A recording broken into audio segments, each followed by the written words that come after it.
The cornered prey, the ruins of outpost Kilara, stood like broken teeth against the crimson sky of Zarian Prime. Smoke drifted from the skeletal remains of what had been humanity's last foothold on this forsaken moon.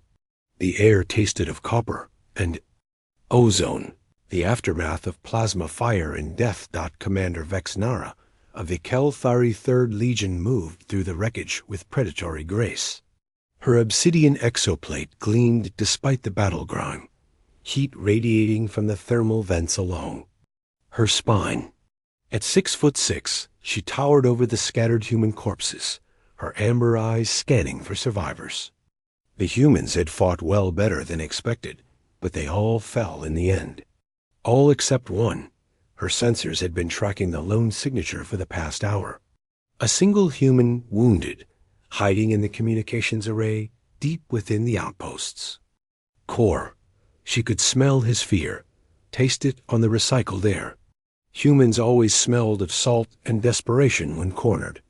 The blast door to the cum center hung askew, sparking intermittently. Vexnara stepped through, her clawed gauntlets scraping against the twisted metal. Inside, banks of dark monitors reflected her approach like dead eyes. And there, slumped against the far wall, beside a pool of his own blood, sat her quarry.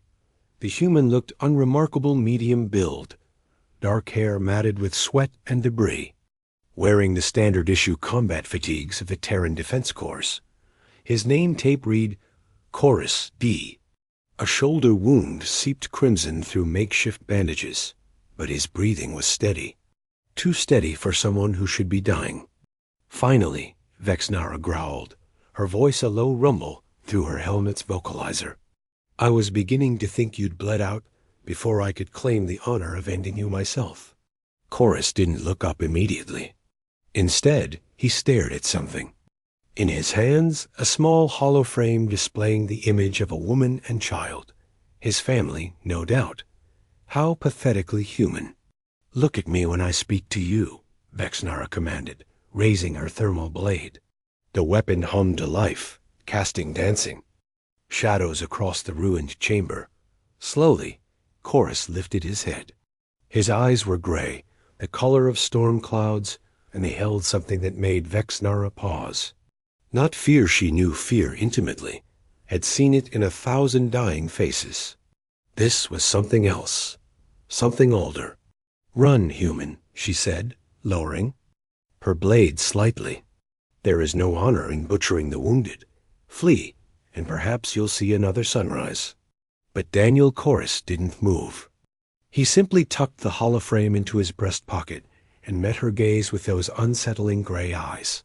You're not the first god I've outlived, he said quietly. The words hit Vexnara like a physical blow. Her thermal blade wavered, its humming, suddenly seeming too loud in the silence that followed. The weight of words Vexnara had heard defiance before. She'd listened to the battle cries of dying warriors, the desperate boasts of cornered prey, the hollow bravado of those who refused to accept their fate. But this was different. There was no heat in the human's words, no desperate hedge. Just a quiet statement of fact, delivered with the weight of absolute certainty. What did you say?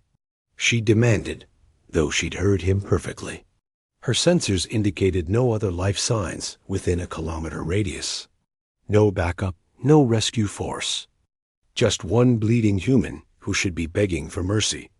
Chorus shifted slightly, wincing as the movement pulled at his wounded shoulder. I said you're not the first god I've outlived. He paused, studying her reaction. You heard me. Vexnara's grip tightened on her weapon. I am no god, human. I am death itself. No, Chorus replied, his voice carrying that same unsettling calm. You're just another apex predator who's never met something that refused to die. He gestured weakly at the ruined chamber around them. You think this is the worst I've seen? You think a single Kelthari warrior is the most terrifying thing I've faced? Something in his tone made Vexnara's skin crawl beneath her armor. She'd interrogated hundreds of prisoners, broken the minds of enemy commanders, but none had ever spoken to her like this, as if she were the one who should be afraid. Then, "What have you seen, little human?" she asked, surprised by her own curiosity. "What nightmares do you claim to have survived?" Chorus was quiet for a long moment, his gray eyes distant. When he spoke again, his voice carried the weight of old ghosts. Hrothgar Prime, the glass, fields of Kethera, the Crimson Nebula incident. Each name was spoken like a prayer to the dead, places where gods walked among mortals, and mortals learned to kill gods. Vexnara felt her blood chill. Those were names from the deep archives, classified conflicts that few outside the High Command knew about. Wars that had ended decades ago, in sectors far from this forgotten moon. Wars that had no survivors. Impossible, she breathed. O's. Campaigns. Left no witnesses, Chorus finished. That's what the reports say, isn't it? Total genocide. Nothing left but empty worlds and warning beacons. He smiled, but there was no humor in it. Except that's not quite true, is it? Because here I am. The com array behind him suddenly crackled to life, displays flickering with incoming data. Streams. Vexnara sensors screened warnings as massive energy signatures appeared in orbit above them. Ship engines. Not human designs, but something else. Something old. You see, Chorus continued conversationally, the thing about killing gods is that you start to understand what they're really afraid of. The hunter's realization, the display screens blazed with tactical data as ships dropped out of hyperspace above Zerion Prime. But these weren't the crude, angular vessels of the Terran Defense Corps. These ships moved with an alien grace. Their HULLs rippling with energy patterns that hurt to look at directly. Vexnara's armor systems struggled to process what they were seeing. Impossible, she whispered, her thermal blade wavering in her grip. The Nethys went extinct 3 centuries ago. Chorus chuckled, a sound devoid of warmth. Extinct is such a definitive word. The Kelthari High Command prefers it to in hiding or biding their time. He struggled to his feet, using the CUM console for support. You really thought you were the apex predators of this galaxy, didn't you? Vexnara's mind reeled. The Nephi's collective ancient enemies of the Kelthari, their technology so advanced it bordered on incomprehensible. The war between their species had lasted millennia before the Nethys simply vanished. The Kelthari had claimed victory, built their empire on the assumption that they were now the dominant force in the galaxy. How? She demanded. How do? You command them? I don't command anyone, Chorus replied, his gray eyes reflecting the alien light from the displays. I'm just the one they listen to, the one who proved that gods can bleed. He touched his wounded shoulder almost absently. 3 years ago, Hrothgar Prime was a Nethys research facility. Hidden, forgotten, researching ways to transcend physical existence. They thought themselves beyond mortal concerns. The chamber shook as the Nethys ships established orbit. Through the shattered ceiling, Vexnara could see their shadows passing overhead like dark angels. A single human scout ship found them by accident. Chorus continued. Navigation error. Stellar drift. Doesn't matter why. What matters is what happened next. His voice grew distant, haunted. They captured us. Hundreds of us. Used us for experiments, trying to understand how organic life could be so persistent, so adaptable. Vexnara's training screamed at her to strike, to end this threat while she still could. But something held her back. Perhaps it was professional. Curiosity. Perhaps it was the growing certainty that she was no longer the predator in this scenario. The Nethys believed they were gods, Chorus said, his voice barely above a whisper. Energy beings housed in crystalline matrices, immune to age, disease, death. They couldn't understand why we kept fighting when victory was impossible, why we refused to accept our place as subjects. Another tremor shook the outpost. Warning lights bathed the chamber in crimson. So I showed them, Chorus continued. I showed them that gods die just like everything else when you find the right frequency, the right resonance to shatter their crystalline shells. I taught them fear. And when their research facility became their tomb, the survivors made me an offer. Vexnara's sensors detected multiple teleportation signatures materializing throughout the outpost. The Nethys were coming. What offer? She found herself asking, though part of her dreaded the answer. Chorus smiled that cold, terrible smile again. They wanted to learn more about death, about endings, about what it means to be mortal. He straightened despite his wounds, and for a moment seemed to tower over her despite their difference in height. So they hired humanity as their teachers. The true predators, the first Nethys, materialized in the chamber like a nightmare maid. Manifest. Its form shifted between states, sometimes appearing as a tall, luminescent humanoid, sometimes as a writhing mass of crystalline tendrils, sometimes as pure light given malevolent purpose. When it spoke, the voice came from everywhere and nowhere, bypassing the ears to resonate directly in the mind. Teacher Chorus, it said, the words carrying harmonics that made Vexnara's armor systems shriek warnings. You have called, and we have answered. Vexnara raised her thermal blade, its heat signature pathetic compared to the energies swirling around the Nethys entity. What is this abomination? This, Chorus said quietly, is Zephyrdhel, one of my students. It used to be a research overseer on Vrothkar Prime. Now it's something ... different. He looked directly at the entity. Show her what you've learned. The Nethys being turned its attention to Vexnara, and she felt her very essence being analyzed, catalogued, understood. Kelthari, it observed with something approaching curiosity. A warrior species, apex predators. You believe yourselves the dominant force in this galaxy sector. We are, Vexnara snarled, though her voice lacked its earlier conviction.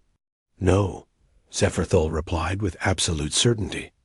You are prey. You have always been prey. You simply did not know what hunted you. More Nethys began materializing throughout the chamber, a dozen, then 24, each one different, unique, yet all bearing the same alien intelligence that seemed to peer into the depths of existence itself. The galaxy is older than your species realizes, Chorus explained, his voice cutting through the growing chorus of Nethys communications. There are things in the dark between stars that make your empire look like a child's sandcastle. The Nethys thought they could ascend beyond physical existence to escape those things. They were wrong. Vexnara's combat instincts finally overrode her shock. She lunged forward, thermal blade aimed at Chorus's heart.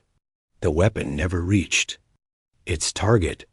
A Nethys entity intercepted the strike, its crystalline form absorbing the thermal energy and redirecting it harmlessly into the air. The teacher is under our protection, Zephyrdhel explained, as are all humans who accept the compact. What compact? Vexnara demanded, backing against the wall as more Nethys surrounded her. The agreement between our species, Chorus answered. They teach us their technology, their understanding of the universe's deeper mysteries. In exchange, we teach them about mortality, about endings, about how to face the things that lurk in the cosmic dark. One of the Nethys entities extended a tendril of light toward Vexnara, stopping just short of touching her armor.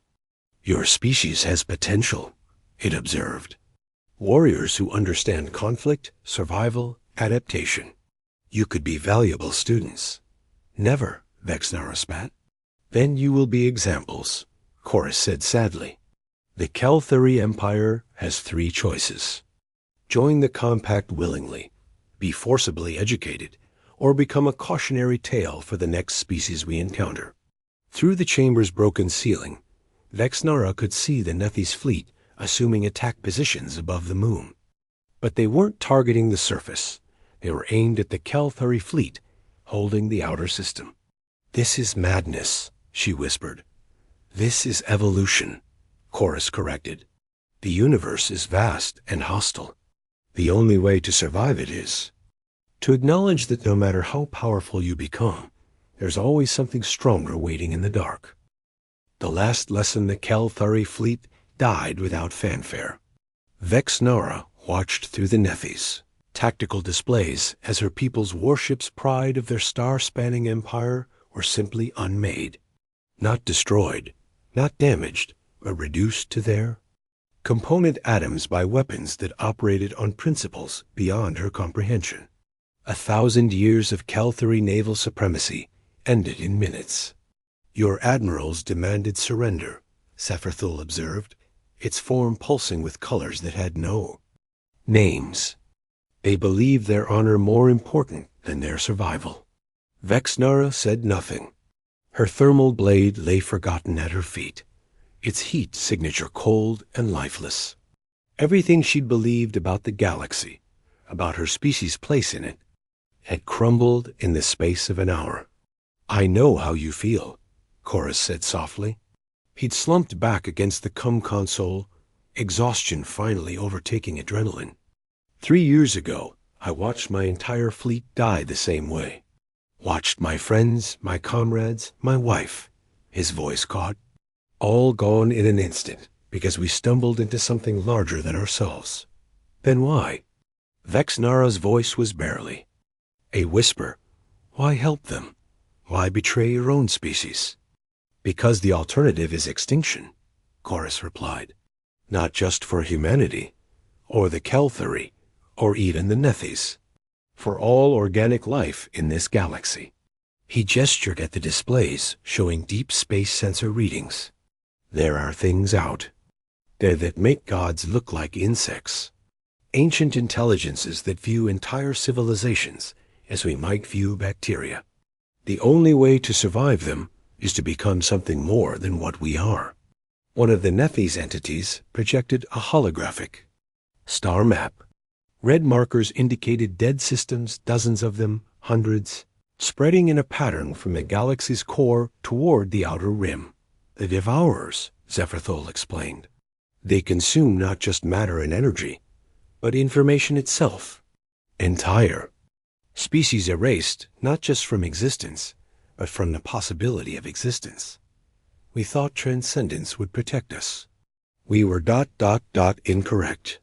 "So you allied with the humans," Vexnara said, beginning to understand. "We learned from them, another." Nethys corrected. "Humans understand something we had forgotten, that survival is not about becoming invulnerable. It is about adapting, evolving, becoming something new while retaining what makes you ... you." Chorus struggled to his feet again, facing Vexnara. Directly, "The compact isn't about subjugation. It's about preparation. Every species that joins gains access to technologies, knowledge, capabilities they never imagined. In return, they contribute their own unique perspectives on survival. And if we refuse, then you face the Devourers alone," Chorus said simply. "As we did, as the Nethys did, as a dozen other species did before they were erased from history." He extended his hand to her, a gesture of alliance, not dominance. "Or you can help us build something capable of fighting back." Vexnara stared at the offered hand.